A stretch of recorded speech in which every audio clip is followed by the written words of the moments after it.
Innal hamdalillah nahmaduhu wa nasta'inuhu wa nastaghfiruh wa na'udzu billahi min sururi anfusina wa min sayyiati a'malina. Man yahdihillahu fala mudilla lahu wa man yudlilhu fala hadiyalah. Asyhadu an la ilaha illallah wahdahu la syarika lah wa asyhadu anna Muhammadan abduhu wa rasuluh. Allahumma salli wa sallim wa barik ala sayyidina Muhammad wa ala alihi wa sahbihi wa man tabi'ahum bi ihsanin ila yaumiddin. Wallahu ta'ala fil Qur'anil azim. Na'udzu billahi minasy syaithanir rajim. Bismillahirrahmanirrahim. Ya ayyuhalladzina amanu taqullaha haqqa tuqatih wa la tamutunna illa wa antum muslimun.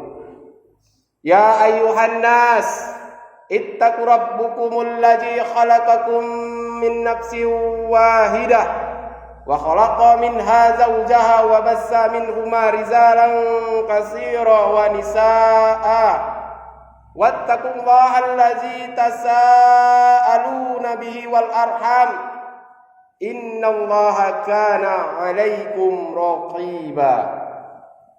Ya ayyuhallazina amanu taqullaha wa qulu qawlan sadida yuslih lakum a'malakum wa yaghfir lakum junubakum wa man yuti'illaha wa rasulahu faqad faza fawzan 'azima. Shadaqallahul azim. Hadirin sidang jamaah Jumat yang mudah-mudahan selalu dirahmati oleh Allah Subhanahu wa taala.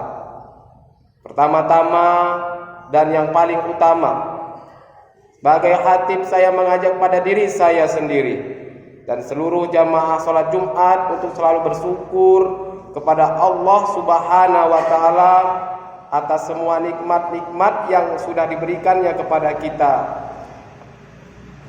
Syukur secara lisan dengan mengucapkan alhamdulillah dan menyebut bahwa nikmat tersebut dari Allah, maupun secara amal, caranya dengan menggunakan seluruh karunia Allah Subhanahu wa taala untuk kebaikan dan menjalankan syariat-syariat sebaik-baiknya, bukan untuk melanggar larangannya. Itulah hakikat syukur yang sempurna. Selawat dan berangkaikan salam tak lepas pula kita hadiahkan kepada junjungan alam Nabi besar Muhammad sallallahu alaihi wasallam dan juga kepada keluarga dan para sahabat dan orang-orang senantiasa mengikuti sunnah beliau. Kita mengucapkan salawat dan salam atas beliau bukan karena beliau membutuhkan doa keselamatan dari kita dan agar beliau selamat dan sejahtera, tetapi doa kesejahteraan dan keselamatan dalam salawat itu akan kembali kepada kita. Rasulullah sallallahu alaihi wasallam bersabda, barang siapa membaca selawat untukku 1 kali, Allah akan memberikan selawat kesejahteraan dan keselamatan untuknya 10 kali. Hadis riwayat Muslim. Dan selanjutnya, marilah kita tingkatkan ketakwaan dan ketaatan kita kepada Allah Subhanahu wa taala. Karena takwa adalah nilai yang akan menentukan kedudukan kita di sisi Allah Subhanahu wa taala. Kita tingkatkan takwa kita kepada Allah. Kita tahu betul bahwasanya takwa adalah sebaik-baiknya bekal. Allah Subhanahu wa taala berfirman di dalam Al-Qur'an di ayat 197, di Al-Baqarah ayat 197. Bismillahirrahmanirrahim.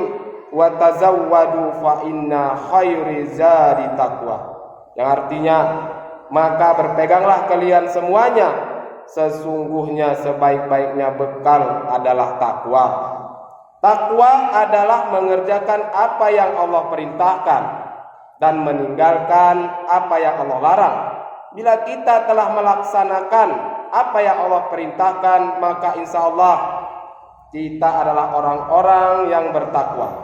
Bila sebaliknya, apa yang Allah larang kita kerjakan, perintah-perintahnya kita lalaikan, kita abaikan, bahkan kita juga tinggalkan, maka kita bukanlah orang-orang bertakwa. Takwa bukan sekedar takut, tapi kekuatan, kesemangatan, dan keikhlasan dalam menjalankan perintah-perintahnya dan menjauhi segala larang-larangannya. Kaum muslimin sidang jamaah Jumat yang mudah-mudahan selalu dirahmati oleh Allah Subhanahu wa taala. Adapun judul khutbah pada kesempatan yang mulia ini ialah penyesalan orang-orang yang sudah mati. Allah Subhanahu wa taala adalah Zat yang telah menciptakan segala sesuatu itu berpasang-pasangan. Allah juga menciptakan siang, Allah juga yang menciptakan malam, Allah juga yang menciptakan kaya, dan Allah juga yang menciptakan kita miskin. Allah yang menciptakan kehidupan, dan Allah juga yang menciptakan kematian. Allazi khalaqal mauta wal hayah. Dialah Zat yang menciptakan kematian dan kehidupan. Maka mau tidak mau, suka atau tidak suka, orang yang sudah merasakan hidup, pastilah dia akan merasakan mati. Jangankan hewan dan jangankan manusia, malaikat Israel pun yang ditugasi oleh Allah Subhanahu wa taala untuk mencabut nyawa juga akan merasakan kematian. Nanti setelah malaikat Israel telah mencabut seluruh nyawa manusia di muka bumi ini, maka tinggallah malaikat-malaikat yang besar, yaitu malaikat-malaikat Jibril, malaikat Mikail. Lalu malaikat Israel malaikat Israel, Allah tanya kepada malaikat Israel, siapa yang masih hidup sekarang? Malaikat Israel menjawab, malaikat Jibril ya Allah. Padahal malaikat Jibril itu adalah komandannya seluruh para malaikat. Allah katakan kepada malaikat Israel, cabut nyawanya. Kemudian setelah dicabut nyawanya, Allah tanya lagi, siapa yang masih hidup sekarang? Malaikat Israel pun menjawab, saya ya Allah. Sekarang cabutlah nyawamu sendiri. Karena aku telah membuat keputusan, setiap yang bernyawa, setiap yang hidup pasti akan mati. Dan kematian tidak pernah melihat umur.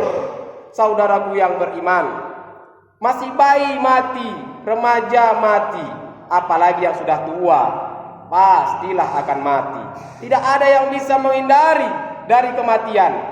Saudara-saudaraku yang seiman, mungkin kita pernah melihat orang yang gak mempan dibacok, dan kita gak mempan ditembak, dan juga bahkan gak mempan dibakar.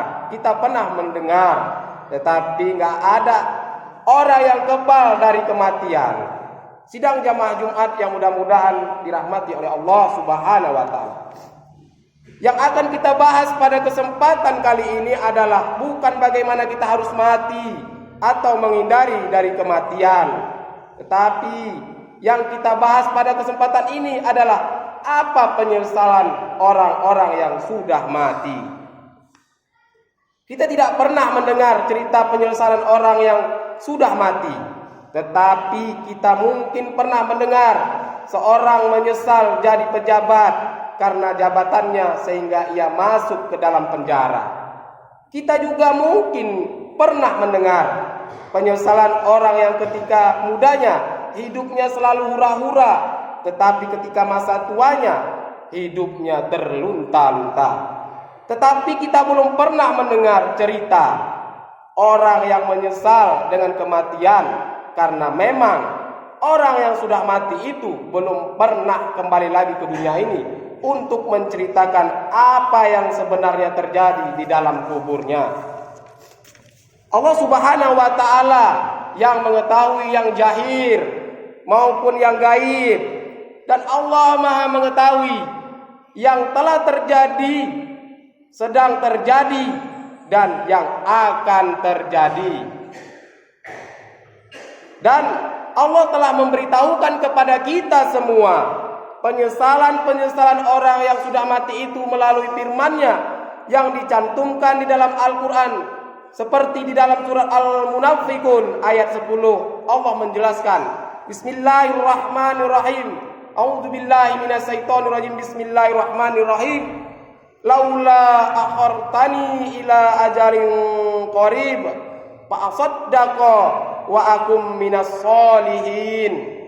Yang artinya, kalau seandainya ya Allah Engkau tunda kematianku sebentar saja, maka aku akan bersedekah dan aku akan menjadi orang yang soleh.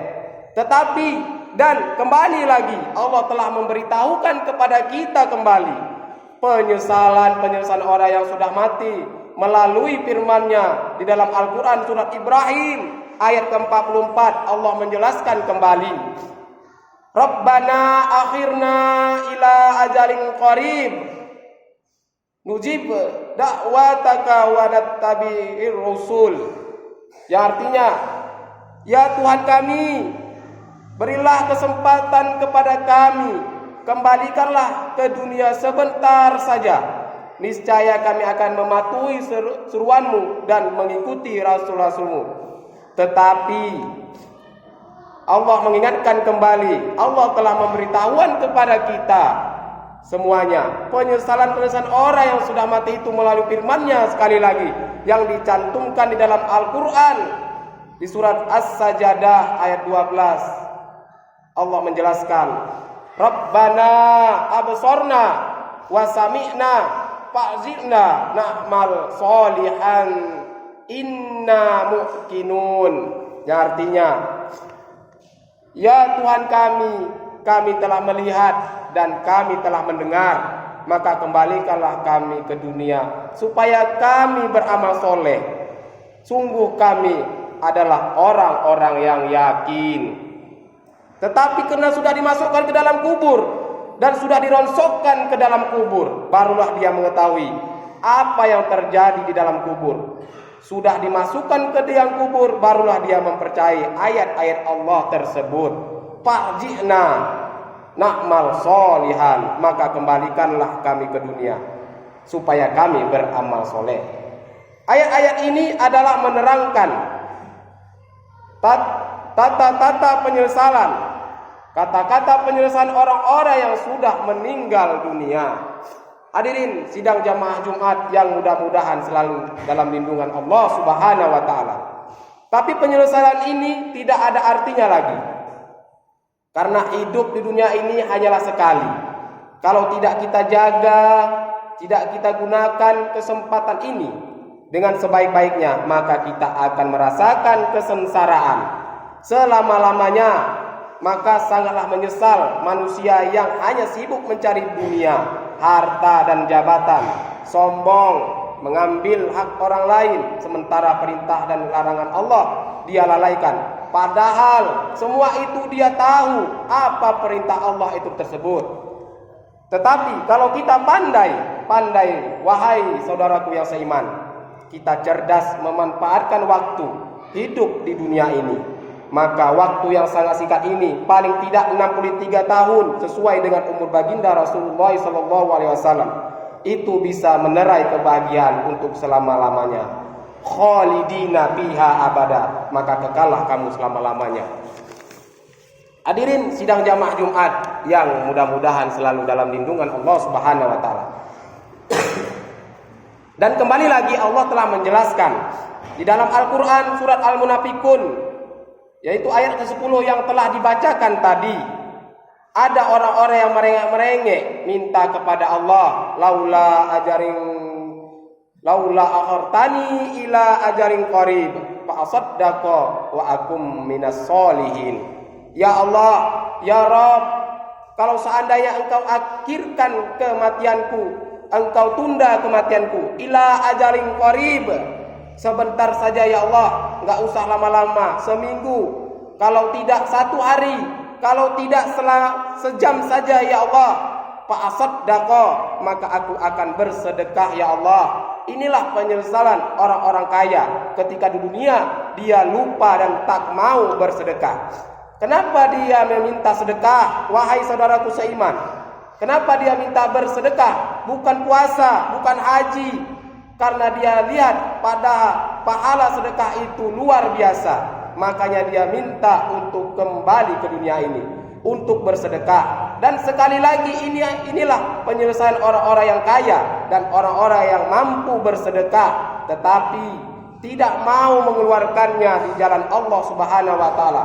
Seperti ada tetangganya yang susah, ada anak yatim yang kelaparan, tetapi dia cuek saja, dia tidak peduli karena hidupnya hanya ingin berpoya-poya dan hanya mengejar harta, dan tak mau memikirkan orang-orang lain.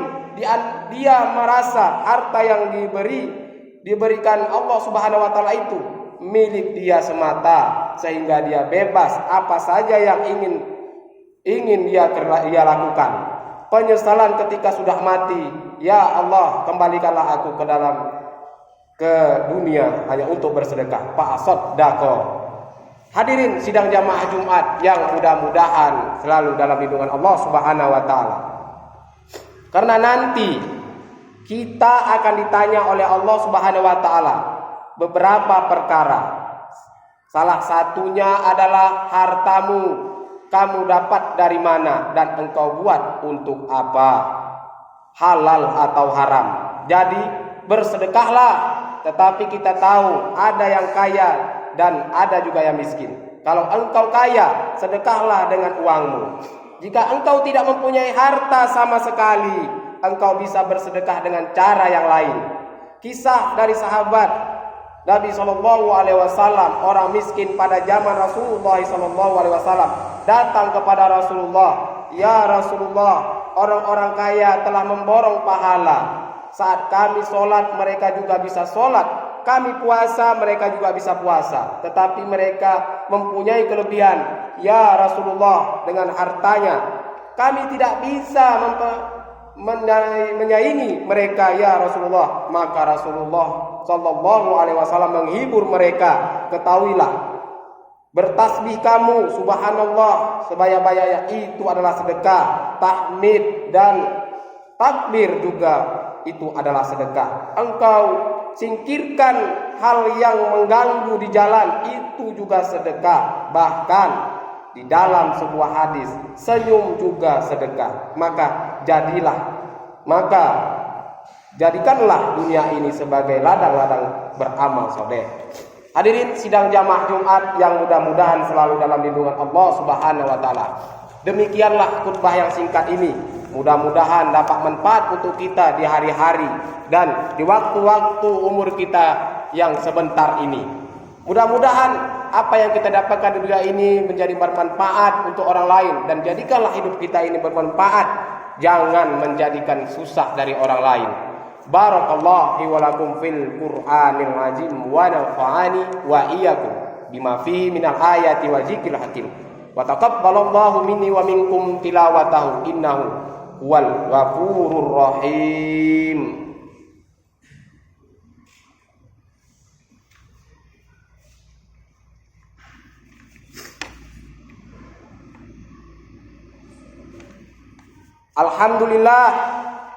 Alhamdulillahi hamdan katsiran kama amar.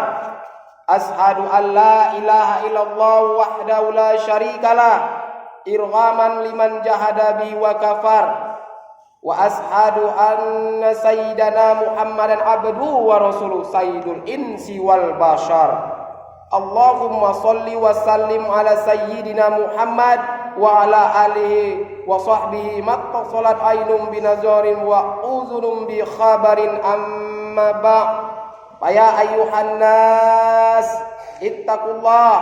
ittaqullaha ta'ala wa zarul fawahisa ma johara wa ma batan wa hafizu ala ta'atihi wa huduril jum'ati wal jamaah. Wa'lamu anna Allah amarakum bi amri bada'a bi nafsi wa sanna bi malaikatihi wa qudsi. Wa qala ta'ala wa lam yazal qailan alima. Inna Allah wa malaikatahu yusalluna 'alan nabi. Ya ayyuhallazina amanu sallu 'alaihi wa sallimu taslima. Allahumma salli wa sallim ala sayyidina Muhammad wa ala ali sayyidina Muhammad kama sallaita ala sayyidina Ibrahim wa ala ali sayyidina Ibrahim fil alamin innaka Hamidum Majid. Allahumma ighfir lil muslimina wal muslimat wal mu'minina wal mu'minat al ahya'i minhum wal amwat bi rahmatika ya wahibal atiyah.